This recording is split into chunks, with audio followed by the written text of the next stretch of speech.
Bon, j'ai une bonne nouvelle à t'annoncer. C'est pas vrai, je vais être tonton. Quoi? Hein? Non, je sors une nouvelle édition revue et augmentée de mon livre. Oui, bah voilà ce que je disais, je vais être tonton. Ok. Bon, c'est le livre indispensable pour tout comprendre sur l'économie. Il y a tout dedans. Genre, vas-y, pose-moi une question sur l'économie. Ok, est-ce qu'il faut acheter du bitcoin? J'ai dit une question sur l'économie, pas sur les placements spéculatifs. Ok, qu'est-ce qu'il faut que j'achète pour devenir riche? Et pour payer le moins d'impôts possible aussi. Ok, on va laisser tomber cette approche. C'est le livre indispensable pour être capable de débunker tout seul et au scalpel toutes les conneries qu'on raconte sur BFM Business ou France Inter. Oh, il y a des conneries sur France Inter? Bah, quand c'est Dominique Seux qui parle, oui. De toute manière, en économie, il y a des conneries tout le temps, hein, entre les « y a pas d'argent magique, ma petite dame » ou encore « faut bien rembourser la dette » et celle qui m'a sûrement fait perdre mes cheveux, j'ai nommé... Ah, attends, celle-là, je l'ai.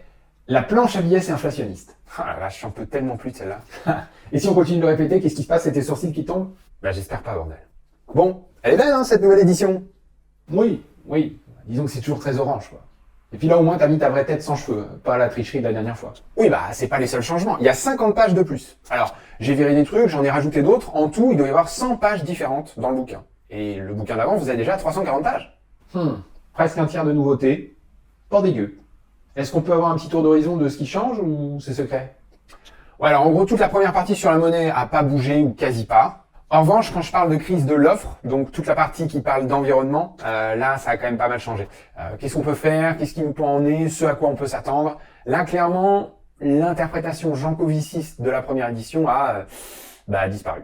Oula, gros dossier, on se fâche avec Janko? Non. Disons que j'ai fait quelque chose de plus GIEC et AIE compatible. Donc plus extrapolation à partir des données scientifiques disponibles et moins à partir des interprétations un peu biaisées à la Janko. Biaisées? Mais attends, qu'est-ce qui va pas avec l'interprétation à la sauce Janko? Plein de trucs. Oh, tu oses? Bon, tu liras, tu verras bien. Moving on. J'ai aussi revu complètement toute la partie sur l'inflation, hein, tu t'en doutes. Je pense que c'est encore plus complet que la vidéo qu'on a faite sur l'inflation. Hein. D'où est venue l'inflation des années 70, d'où vient l'inflation de maintenant, comment on l'a gérée dans le passé, comment on la gère maintenant, pourquoi, il y a des histoires d'idéologie derrière. Non, franchement, dans la dernière édition, il y avait 20 pages sur l'inflation, là, il y en a 50, donc clairement, t'as quoi faire. Oui, c'est sûr que c'est d'actualité. Bon, et puis j'ai aussi rajouté un truc sur le shadow banking dans la partie finance. Hein. C'est un truc qui prend de plus en plus d'importance dans la régulation, la surveillance des marchés financiers, donc je pense que c'est pas mal de comprendre ce que c'est. Le shadow?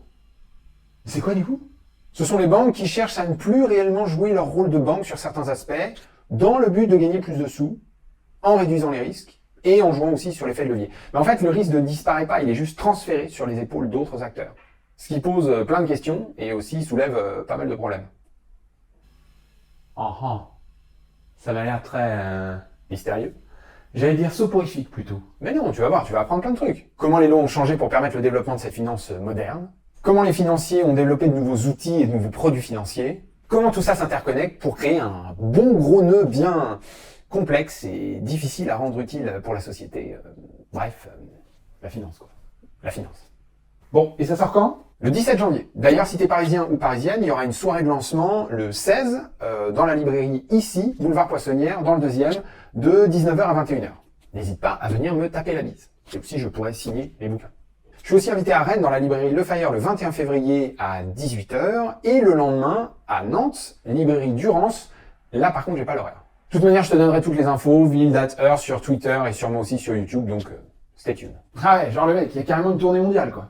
Ah, il y a une petite tournée en France, quoi. On l'avait pas faite pour la première édition parce que c'était sorti pile pendant le Covid. Donc voilà, c'est l'occasion.